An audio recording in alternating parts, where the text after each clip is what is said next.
permusuhan antara manusia dengan syaitan itu terjadi semenjak Nabi Adam alaihissalam. Nabi Adam alaihissalam digoda oleh iblis, laknatullah alaih, hingga masuk di dalam makarnya. Kemudian mereka berdua, manusia dan jin, Adam alaihissalam beserta istrinya Hawa dan juga iblis, diturunkan oleh Allah ke dunia. Dan iblis berjanji kepada Allah dia akan menggoda manusia sampai titik terakhir. Makanya di dalam Al-Quran terdapat janji-janji iblis kepada Allah Azza wa Jalla. Iblis minta kepada Allah waktu untuk bisa menggoda manusia.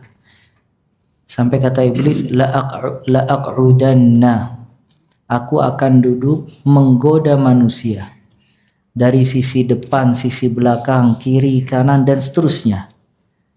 Ya, sampai kata iblis, wala tajidu aktsarahum syakirin, hingga engkau ya Allah tidak akan menemukan sebagian besar dari hamba-hambamu bersyukur kepada Allah Azza wa Jalla. Ya. Maka terus digoda oleh syaitan. Manusia yang memiliki iman yang tipis, maka syaitan akan menggoda dia dengan mudah. Dan apabila manusia ketika imannya kuat, tebal, maka syaitan meningkatkan lagi tipu dayanya.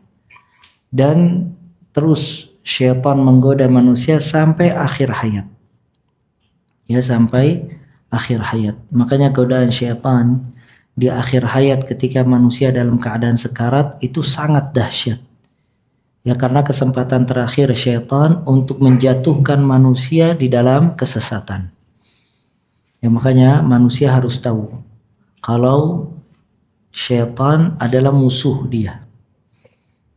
Kata Allah Azza wa Jalla dalam surat Fatir, ya ayyuhan nas inna wa'dallahi haqq fala taghurrannakumul hayatud dunya wala yaghurrannakum billahil gharur.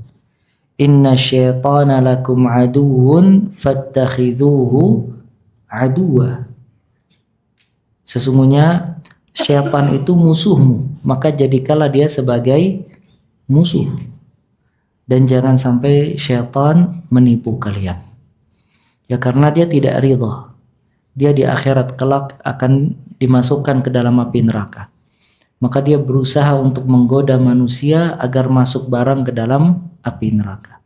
Maka akan digoda dari semua sisi, akidah, ibadah, akhlak, dan yang lain-lain. Makanya kata Ibnul Qayyim, apabila seseorang berbuat dosa dan maksiat, maka dia telah memberikan madad, bantuan kepada syaitan untuk menjerumuskan dia. Jadi kalau dia berbuat maksiat, benteng dan tameng dia itu hilang. Syaitan akan mudah masuk ke dalam dirinya, maka akan menggoda dia.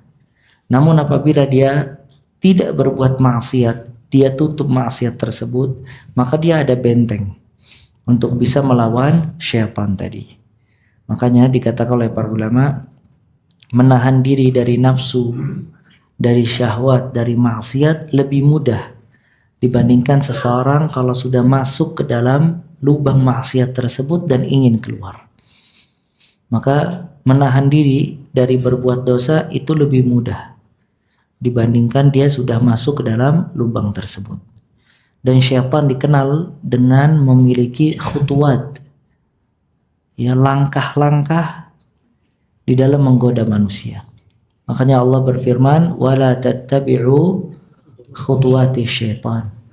Janganlah kalian mengikuti langkah-langkah syaitan. Ya, jadi manusia kalau jatuh atau selamat dari satu godaan syaitan, maka syaitan akan menggoda lagi dari sisi yang lain. Kemudian kalau dia menang, maka syaitan akan menggoda lagi dari sisi yang lain dan seterusnya. Ya, sampai syaitan menemukan di mana letak kelemahan dia. Kalau seseorang itu gemar ibadah, sulit dijerumuskan ke dalam maksiat seperti dosa minum khamar atau yang semacamnya, maka syaitan masuk di dalam bab ghulu, agar dia berlebihan dalam ibadah sampai keluar batas. Kadangkala dijadikan dia khawarij, orang-orang radikal yang memiliki pemahaman yang sesat. Atau tasawuf, dia dimasukkan ke dalam tarekat sufiyah, ya, dan yang lain-lain. Kalau orang itu tidak gemar ibadah, maka dimasukkan kepada maksiat-maksiat yang berkaitan dengan dosa-dosa besar seperti minum khamar dan yang lainnya.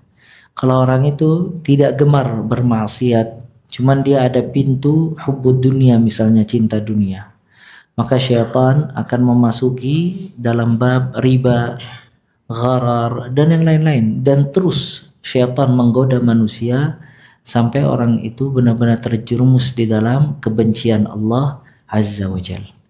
Makanya lihat, di setiap pagi, di setiap sore, di setiap ba'da salawat, setiap selesai salat kita membaca surat An-Nas.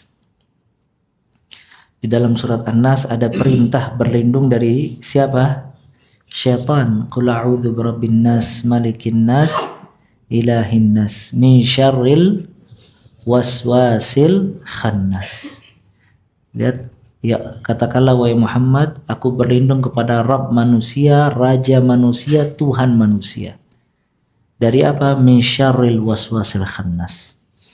Dari keburukan waswas al-khannas. Apa al-khannas?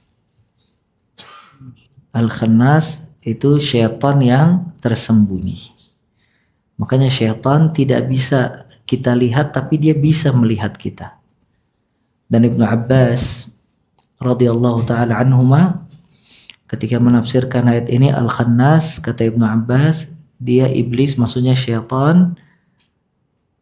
Idza dzakarallah khannas. Kalau manusia mengingat Allah, dia bersembunyi. Tapi kalau manusia itu lupa, qa'id ala qalbi ibni Adam. Setan duduk di hati anak Adam. Dia duduk di hati anak Adam untuk menggoda manusia. Kapan manusia itu lupa dan lalai, langsung disambut oleh syaitan.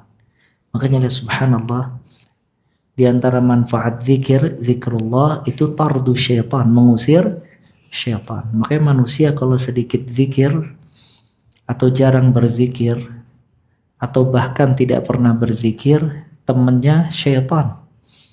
Ya, syaitan duduk di hati dia, menggoda dia. Ya, makanya hatinya banyak hasad, banyak adawah, permusuhan, kebencian, dan yang lain-lain dari penyakit-penyakit hati. Karena syaitan duduk di hati dia.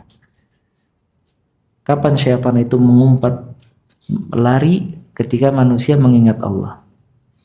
Min syarril waswasil khannas alladzi yuwaswisu fi sudurin nas. Dia yang memberikan waswas di dalam hati-hati manusia. Minal jinnati wan nas, dari kalangan jin maupun manusia. Maka ini juga ya pelajaran buat kita agar kita terus menutup pintu-pintu syaitan. Nanti disebutkan di dalam kitab ini Ibnu Al-Qayyim bagaimana perseteruan dan permusuhan syaitan dengan anak Adam.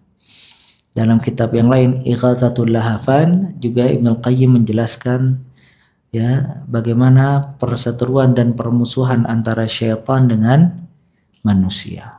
Ya, maka di dalam Al-Qur'an banyak ya janji-janji iblis dan banyak tipu daya syaitan dijelaskan oleh Allah Ta'ala. Ya, Allah menjelaskan tentang tipu daya syaitan, perjanjian syaitan, janji-janji iblis, la'natullah alaih, dan juga niatnya syaitan untuk memasukkan manusia ke dalam neraka Allah Azza wa Jalla.